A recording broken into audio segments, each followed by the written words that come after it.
ಹಸಿರೀಕರಣಕ್ಕೆ ಒತ್ತು ನೀಡಿ ಶಿಕ್ಷಣ ಸಂಯೋಜನಾಧಿಕಾರಿ ಡಾಕ್ಟರ್ ಸತೀಶ್ ಹಾಗೂ ಸೋಲೂರಿನ ರಾಜಶೇಖರಯ್ಯ ಸಮೂಹ ಶಿಕ್ಷಣ ಸಂಸ್ಥೆಯ ಸಂಸ್ಥಾಪಕ ಅಧ್ಯಕ್ಷರಾದ ರಾಜಶೇಖರಯ್ಯ ಹಾಗೂ ಡಾಕ್ಟರ್ ಚೇತನ್ ಕುಮಾರ್ ತಂಡದಿಂದ ಅರ್ಥಪೂರ್ಣ ಕಾರ್ಯಕ್ರಮ.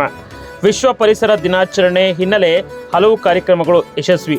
ಹೌದು, ಹಸಿರೀಕರಣಕ್ಕೆ ಒತ್ತು ನೀಡಿದಾಗ ಮಾತ್ರ ಭವಿಷ್ಯದ ಪೀಳಿಗೆ ಉತ್ತಮ ಪರಿಸರವನ್ನು ನೀಡಬಹುದು ಎಂದು ರಾಜಶೇಖರಯ್ಯ ಪಬ್ಲಿಕ್ ಶಾಲೆಯ ಶಿಕ್ಷಣ ಸಂಯೋಜನಾಧಿಕಾರಿ ಡಾಕ್ಟರ್ ಸತೀಶ್ ಕುಮಾರ್ ಹೇಳಿದರು. ಏನಿದು ಪರಿಸರ ದಿನಾಚರಣೆ ಅಂತೀರಾ? ಈ ವರದಿ ನೋಡಿ. ಹೌದು, ಎಸ್, ಒಂದೆಡೆ ಪರಿಸರ ಜಾಗೃತಿಗೆ ಜಾಥಾ, ಸಾರ್ವಜನಿಕರಿಗೆ ಸುಮಾರು 100ಕ್ಕೂ ಅಧಿಕ ಸಸಿ ಉಚಿತವಾಗಿ ವಿತರಣೆ, ಗ್ರಾಮದ ಮಾರಮ್ಮ ದೇವಾಲಯದ ಆವರಣದಲ್ಲಿ ಸಸಿ ನೆಟ್ಟು ಸೋಲೂರು ಹೋಬಳಿಯ ಎಲ್ಲ ಪಂಚಾಯಿತಿಯ ಮುಖಂಡರಿಗೆ ಸಾಮೂಹಿಕ ಸಸಿ ನೆಡುವಿಕೆಗೆ ಸಹಕಾರ ಹಾಗೂ ಸಸಿ ನೀಡುವಿಕೆ. ಈ ಎಲ್ಲ ದೃಶ್ಯ ಕಂಡುಬಂದಿದ್ದು ನೆಲಮಂಗಲ ವಿಧಾನಸಭಾ ಕ್ಷೇತ್ರ, ರಾಮನಗರ ಜಿಲ್ಲೆ, ಮಾಗಡಿ ತಾಲೂಕಿನ ಸೋಲೂರು ಹೋಬಳಿಯ ಶ್ರೀ ರಾಜಶೇಖರಯ್ಯ ಸಮೂಹ ಶಿಕ್ಷಣ ಸಂಸ್ಥೆ ಆಯೋಜಿಸಿದ ವಿಶ್ವ ಪರಿಸರ ದಿನಾಚರಣೆಯ ಹೈಲೈಟ್ಸ್. ಹೌದು, ಸಮೂಹ ಶಿಕ್ಷಣ ಸಂಸ್ಥೆಯ ಸಂಸ್ಥಾಪಕ ಅಧ್ಯಕ್ಷರಾದ ರಾಜಶೇಖರಯ್ಯ ಹಾಗೂ ಪುತ್ರ ಡಾಕ್ಟರ್ ಚೇತನ್ ಕುಮಾರ್ ಹಾಗೂ ಇನ್ನಿತರ ತಂಡ ಸೇರಿದಂತೆ ಇಡೀ ಕಾಲೇಜಿನ ಎಲ್ಲ ಪ್ರಾಂಶುಪಾಲರು ಮತ್ತು ಶಿಕ್ಷಕರ ವರ್ಗ ಅರ್ಥಪೂರ್ಣ ಕಾರ್ಯಕ್ರಮವನ್ನು ಆಯೋಜಿಸಿದರು. ಸಂಸ್ಥೆಯ ಎಲ್ಲ ಸಿಬ್ಬಂದಿಗಳು ಭಾಗಿಯಾಗಿ ಮೊದಲಿಗೆ ಪ್ರಾಕೃತಿಕಕ್ಕೆ ಸಂಬಂಧಪಟ್ಟ ಪರಿಸರದ ಜಾಥಾ, ಬೀದಿ ನಾಟಕ ಆಯೋಜಿಸಿದರು. ನಂತರ ಶಾಲೆಯ ಶೈಕ್ಷಣಿಕ ಸಂಯೋಜನಾಧಿಕಾರಿ ಸತೀಶ್ ಕುಮಾರ್ ಮಾತನಾಡಿ, ಕೆರೆಯ ಅಂಗಳ ಸೇರಿದಂತೆ ಪ್ರತಿಯೊಬ್ಬರು ತಮ್ಮ ಮನೆಯ ಹಿಂದೆ ಕೈತೋಟಗಳಲ್ಲಿ ವಿವಿಧ ಸಸಿಗಳನ್ನು ನೆಡುವ ಮೂಲಕ ಅರ್ಥಪೂರ್ಣ ವಿಶ್ವ ಪರಿಸರ ದಿನಾಚರಣೆ ಮಾಡಿ ಊರಿನಲ್ಲಿ ಆಡಂಬರ ಬಿಟ್ಟು ಪರಿಸರದ ಕಡೆ ಗಮನ ಕೊಡಿ. ನಮ್ಮ ಸಂಸ್ಥೆ ಆವರಣದಲ್ಲಿ ಹಸಿರೀಕರಣಕ್ಕೆ ಡಾಕ್ಟರ್ ಚೇತನ್ ಕುಮಾರ್ ಹಾಗೂ ರಾಜಶೇಖರಯ್ಯ ಅವರು ಮಹತ್ವ ನೀಡಿದ್ದಾರೆ. ಇದೇ ಹಾದಿಯಲ್ಲಿ ಎಲ್ಲರೂ ಸಹ ಸಾಗೋಣ. ಮುಖ್ಯವಾಗಿ ಪ್ರತಿಯೊಬ್ಬರೂ ಸಹ ಪ್ರಕೃತಿಯತ್ತ ಮುಖ ಮಾಡಬೇಕು. ರಾಷ್ಟ್ರಕವಿ ಕುವೆಂಪು ಅವರು ಸಹ ಇದನ್ನೇ ಹೇಳಿದ್ದು ಎಂದು ಡಾಕ್ಟರ್ ಸತೀಶ್ ಕುಮಾರ್ ಹೇಳಿದ್ದು ಹೀಗೆ. ಇನ್ನು ಈ ಸಂದರ್ಭದಲ್ಲಿ ಮಾಹಿತಿಯನ್ನು ನೀಡಿದಂತಹ ಸಂಸ್ಥೆಯ ಮುಖ್ಯಸ್ಥರಾದಂತಹ ರಾಜಶೇಖರಯ್ಯ ಹಾಗೂ ಡಾಕ್ಟರ್ ಚೇತನ್ ಕುಮಾರ್, ಸಂಸ್ಥೆಯಿಂದ ಹಲವಾರು ಕಾರ್ಯಕ್ರಮಗಳನ್ನು ಆಯೋಜಿಸಿದ್ದೇವೆ.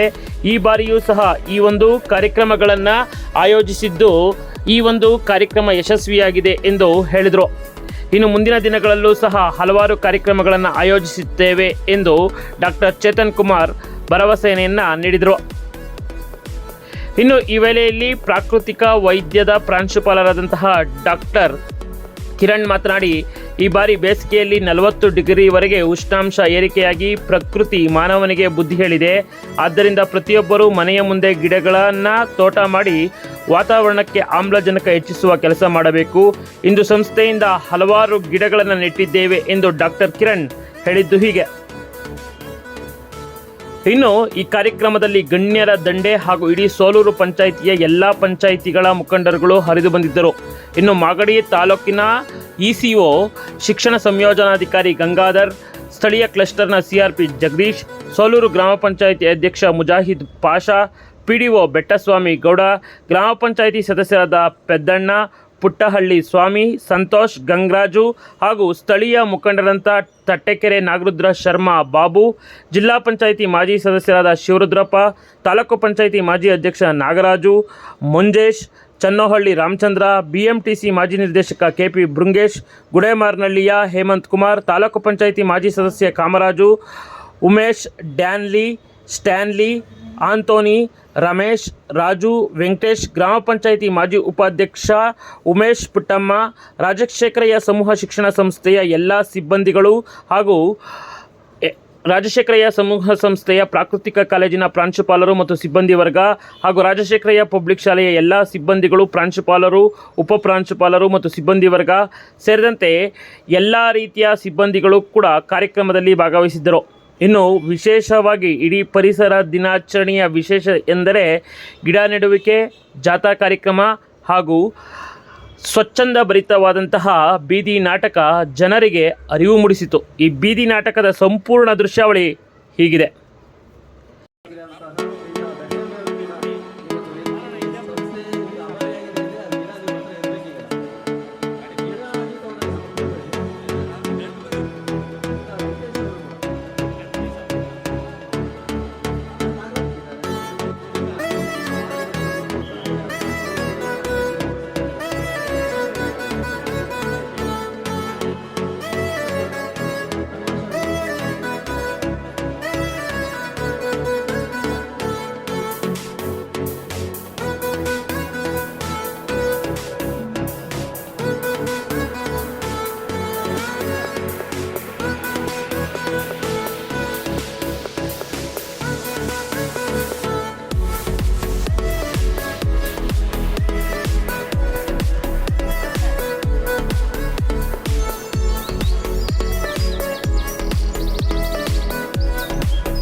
celebrating World Environment Day.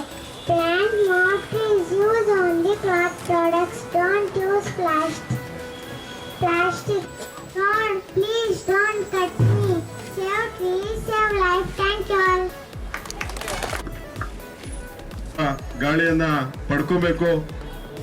ಪರಿಸರವಂತ ದಿನಾಚರಣೆಯಲ್ಲಿ ಕೊಟ್ಟಂತ ಗಿಡಗಳನ್ನ ಎಲ್ಲರ ಇವತ್ತು ಮಕ್ಕಳಲ್ಲಿ ಮಾಡಬೇಕಾಗಿರ್ತಕ್ಕಂಥ ಕೆಲಸ ಇಷ್ಟೇ. ನಿಮ್ಮೂರಲ್ಲಿ ಇರ್ತಕ್ಕಂತಹ ಗುಂಡ್ತೋಪು, ಕೆರೆ ಅಂಗಳ ಮತ್ತೆ ಎಲ್ಲೆಲ್ಲಿ ಸರ್ಕಾರಿ ಜಾಗ, ಮೂರನೇದು ಹಳ್ಳಿ ಮರಗಳನ್ನ ಬೆಳೆಸಬೇಕು. ಹಾಗಾಗಿ ನಮ್ಮ ಪರಿಸರವನ್ನ ನಾವು ಉಳಿಸ್ಕೊಳ್ತಕ್ಕಂಥದ್ದು ನಮ್ಮ ಜವಾಬ್ದಾರಿ. ಇಲ್ಲಿಗೆ ಕಾರ್ಯಕ್ರಮ ಮುಕ್ತಾಯ ಆಗಿದೆ. ಈ ಒಂದು ಎಲ್ಲ ಕಾರ್ಯಕ್ರಮ ಸೀಡ್ಸ್ ಬಾಲ್ಗಳನ್ನ ನಿಮ್ಮ ತೋಟಗಳಲ್ಲಿ ಹಾಕೊಳ್ಳಿಕ್ಕೆ ಮನವಿಯನ್ನ ಮಾಡಿ ಸಂತೋಷ್ ಪಿಕೆ ಅವರ ಆರಕ್ಷಣಾ ತಾಣ ಸಿಬ್ಬಂದಿ ಇದು ಏನು ವಿಶ್ವ ಪರಿಸರ ದಿನಾಚರಣೆ ನಡೀತಾ ಇದೆಯಲ್ಲ, ಇದು ಶಿಕ್ಷಣ ಸಂಸ್ಥೆಗಳ ಅಷ್ಟೇ ಕಾರ್ಯಕ್ರಮವನ್ನು ಮಾಡ್ತಾ ಇದ್ದಾರೆ. ನಾವು ಕೋರಿಕೆ ಮಾಡ್ತಾ ಇರುವಂಥದ್ದು ಗ್ರಾಮಸ್ಥರು ನಾಗರಿಕ ಬಂಧುಗಳು ಪರಿಸರ ದಿನಾಚರಣೆಗೆ ಭಾಗವಹಿಸಬೇಕು.